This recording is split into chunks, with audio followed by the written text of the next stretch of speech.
Kamu diapain Rin kakinya Rin? Saya dipatahin Pak. Ini Pak kakinya Pak. Dipatahin. Saya dipatahin. Saya dipatahin Pak kakinya Pak. Kenapa dipatahin Rin? Kenapa dipatahin? Kenapa dipatahin? Suruh mengakui Pak. Aku kenapa Rin? Suruh mengakui membunuh. Siapa yang matain Rin? Yang matain siapa? Yang matain siapa Rin? Kepolisian Pak. Boleh nggak sih polisi melakukan kekerasan terhadap tersangka? Belakangan ini lagi ramai kasus-kasus seperti ini, di mana diduga ada oknum polisi yang melakukan kekerasan terhadap tersangka, hingga mengalami luka ataupun kematian. Menurut aturan yang berlaku dalam pasal 13 ayat 1 huruf A, Peraturan Kapolri nomor 8 tahun 2009 menegaskan bahwa petugas Polri dilarang melakukan intimidasi, ancaman, atau siksaan fisik, psikis, atau seksual untuk mendapatkan informasi. Jadi, jika ada oknum polisi yang melakukan hal tersebut, tentu itu sudah melanggar hukum dan dapat dilakukan. Amannya Yoga Joko sama Pak Hardi. Kamu diapain Rin kakinya Rin? Saya dipatahin Pak. Ini Pak kakinya Pak.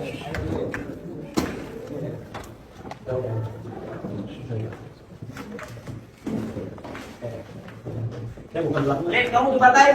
Saya dipatahin. Saya dipatahin Pak kakinya Pak. Kenapa dipatahin Rin? Kenapa dipatahin? Kenapa dipatahin? Suruh mengakui Pak. Aku kenapa Rin? Suruh mengakui membunuh. Siapa yang matain Rin? Yang matain orang. Siapa yang matain Rin? Pak Ahmad Yani Yoga Hardi Joko. Yang matain siapa Rin? Kepolisian Pak.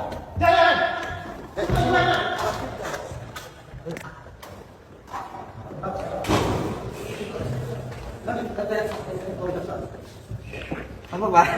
Metro TV Pak.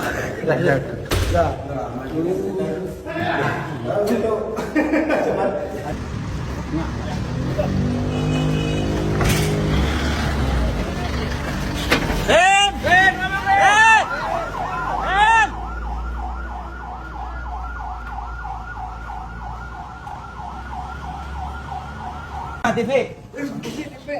TV sama TV. YouTube. Iya, silakan.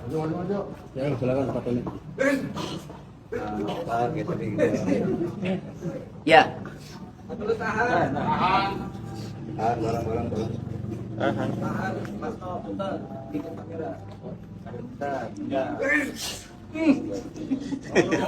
Ya. Jadi marahnya Ririn tadi bersama kami juga ya, itu karena sikap jaksa yang tidak mau menghadirkan saksi Prio. Ya. Padahal di dalam berkas perkara saksi Prio itu Prio Bagus Setiawan itu sebagai saksi untuk Ririn. Itu yang kami tunggu-tunggu karena Prio itulah yang tahu pembunuhan. Prio itulah yang menyaksikan pembunuhan. Dan Prio juga mengaku ikut menguburkan disuruh oleh Aman Yani. Dan Prio lah yang menyebutkan nanti bahwa Ririn tidak terlibat. Karena saat terjadi pembunuhan, Ririn keluar sama Joko. Lalu siapa pembunuhnya? Pembunuhnya adalah Hadi, Yoga, otak pelakunya Aman Yani, dan yang menguburkan itu Joko bersama Prio. Nah, kami ini mau menunggu-nunggu keterangan Prio nanti dihadirkan saksi. Ternyata sikap jaksa tadi kan dia ketakutan, tidak mau menghadirkan saksi Prio, padahal di berkas perkara Ririn Prio itu sebagai saksi. Jadi ini curang. Artinya begini, janganlah memaksakan orang yang tidak bersalah menjadi agar bersalah. Harusnya ungkap saja kebenaran, tidak usah takut. Saya yakin kalau dihadirkan Prio, terbongkar bahwa Ririn tidak terlibat, bahwa Prio juga bukan pelaku pembunuhannya, tetapi hanya menguburkan saja di Usuru Aman Yani. Itu yang akhirnya tadi Ririn selalu menyampaikan kepada majelis hakim di akhir-akhir sidang itu bahwa Aman Yani kan seperti itu. Itu. Nah, kemudian yang kedua, ada saksi Sela, mantan istrinya Ririn. Jadi kasihan, Ririn ini belum terbukti tapi bertubi-tubi dia. Sudah dipukulin sampai patah, kakinya suruh mengakui kan. Makanya di BAP ngaku semua kan. Tapi kalau Prio nanti di sidang, pasti dicabut keterangan itu semuanya, akan menyerangkan yang sebenarnya. Ririn dicerai oleh istrinya. Nah, jadi kasihan belum terbukti bersalah, sudah bertubi-tubi, udah kakinya patah, dicerai sama istrinya. Saksi Sela menerangkan setelah berita rame 1 September mayat ditemukan, Ririn pernah telepon Sheila, ya, menanyakan itu bener nggak Budi meninggal. Artinya itu berarti Ririn tidak tahu pembunuhan. Kemudian saat Evan ketangkap, Evan diamankan oleh polisi sampai 8 hari. Ririn juga pernah telepon Sheila, mantan istrinya itu, yang dulu istrinya, menanyakan itu bener nggak sih kan pelakunya Evan. Itu artinya Ririn tidak tahu pembunuhan. Itu poin pentingnya, ya.